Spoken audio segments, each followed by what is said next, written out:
Yeah, thank you, Thomas. Okay, my name is Massimo Talia. I'm the Managing Director of Amicorp Fund Services in Malta, which is a regulated fund administrator, and we service funds in Malta as a jurisdiction plus other jurisdictions.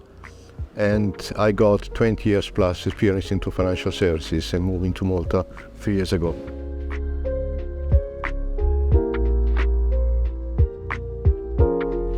Question, because we definitely have the regulator came up with some very nice solutions which is currently used and we use our clients for while setting up a private equity venture capital funds, which is basically the creation of this fund structure which is called Notified Alternative Investment Fund, which is a fund structure which you can passport all over Europe, which is it's regulatory-wise really, let's say, flexible because it doesn't need to be approved by the regulator, it's just a notification process. But it has two specific characteristics and features that, if you put this in comparison with other jurisdictions, gives Malta a little bit of an advantage. First one being the fact that you can have investments done in only one asset, so something which is not allowed in other jurisdictions, similar jurisdictions. And the second is the possibility for the founding shareholders to receive dividends, which again, this is something very peculiar in Malta and compared to other jurisdictions. Other than that, of course, there is a vast variety. We'll talk in the next few questions of fund structures that are available and used according to the different specific characteristics of the manager or the investors coming to Malta and choose Malta as a jurisdiction.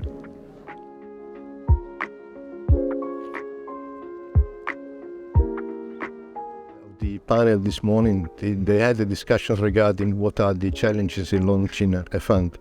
And of course, one of the first challenges is to choose the right jurisdiction. And along with that, it really depends on different factors.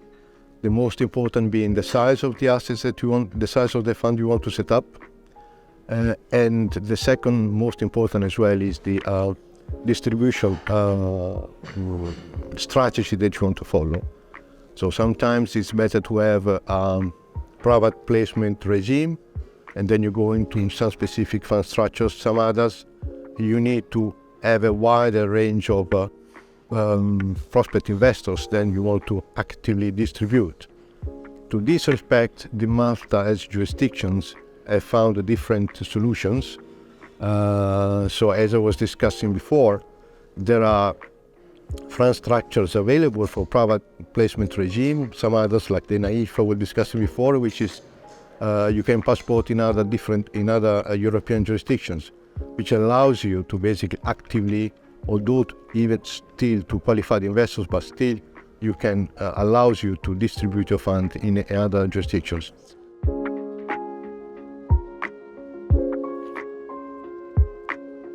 The regulatory framework in Malta is very flexible, meaning that still they follow the European regulations because Malta is in the EU since 2004. So the framework is the European one, then applied to locally. It allows for more flexible regime, and believe it or not, but the first step you have to follow when you want to set up a fund, and it comes to the second, let's say, advantage of Malta, is that the first thing you have to do is simply to have a chat or having a meeting with the regulator, which is they encourage you to go there, explain what you want to do, give a broad idea of what are your targets, what you want to achieve, and they cannot give you the approval just because you are at the meeting. No, of course not. You have to follow a full procedure. But still, you can have some insights of what you should go and what kind of solutions you may follow in order to comply with your targets.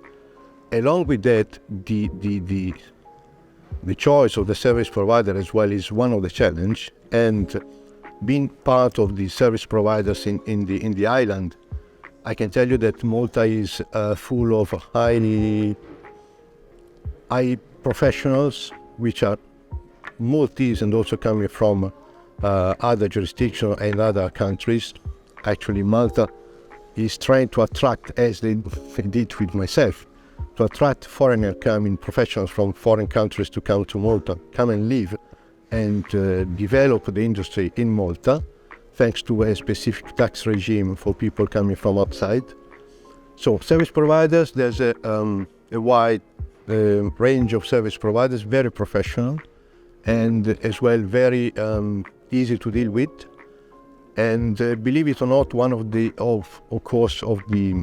advantage that being English as well, one of the official languages, there is a less issue in terms of a misunderstanding that could come up whenever you and your client, your customer, both of you are talking a different language. So basically, there's less room for misunderstanding.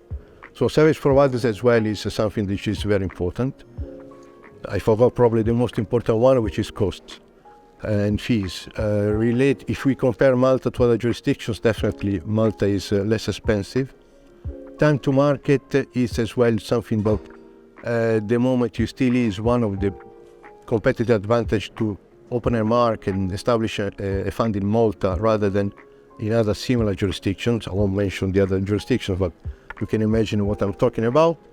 And so fees and costs, definitely, again, something else. And again, the environment in financial services allows you to develop ideas that most likely, thanks also to the support of the regulator, are not allowed, or at least are more difficult to implement in other jurisdictions, in other countries.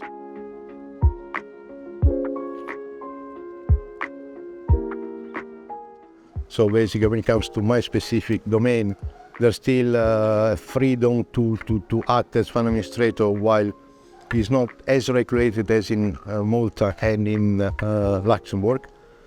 Definitely, the access to the regulator makes a big difference, because you want to make your choice immediately the right one. This allows you to make the right choice at the beginning rather than going through amendments afterwards. Fees, of course. Malta more expensive than Cyprus? Most likely, yes. Malta less expensive than Luxembourg? Oh, yes, at all. And when it comes to legal fees, definitely is less expensive. Time to market as well, we got an advantage towards the others. And something that will most likely will be discussing later is that Malta was following most of the new trends in FinTech and crypto, for example, being one of the first jurisdictions allowing the setup of crypto funds and even encouraging the setup of this kind of funds with a clear regulation on those kind of funds with the new assets. So Malta is open to new developments. Sometimes it takes a little bit more time to go into it. But if you go back to your question, comparing the three different jurisdictions, when it comes to PE and VC funds, of course there are solutions in other jurisdictions. Malta can definitely be there together with Luxembourg and compete sometimes. Also because less fees means that the break-even in terms of assets that you can force and set up of the fund are much lower than in Luxembourg.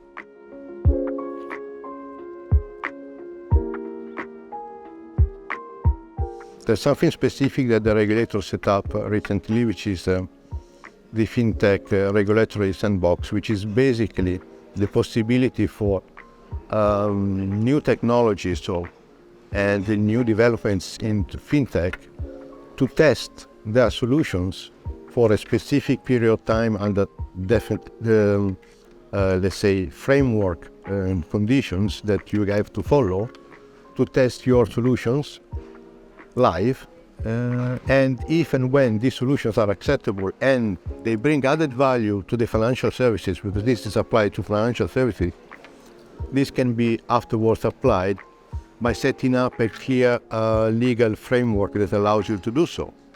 Other than that, as you can imagine, being Malta a very tiny island and not allowing for the number of people needed even to run every single business, Malta as a regulation does allow you a lot to outsource your services outside Malta, and this is where the new technologies come into the game, because this is only possible whenever these possibilities are available. And on top of that, the possibility to discuss and have discussions and interface with the regulator through web-based portals rather than simply having lots of paper going in and out, although it is still required, but there's room for having this kind of possibilities to deal with the regulator. I wouldn't also avoid to say that if you think about how the gaming industry is developing in Malta, thanks to the regulation that allowed it, as well, is a clear, let's say, proof that the country is open to new technologies, open to developers into the FinTech field that will allow for growing the economies itself in Malta, and as well the possibilities for newcomers to set up business in Malta. And lastly, as I was telling you before, the possibility, the fact that Malta was following since start the development of crypto as an asset, and the possibility to set up and get approved crypto funds which are now active in Malta. It's a clear, again, proof of the fact that Malta is open to this new kind of assets and to the FinTech and new technology developments overall.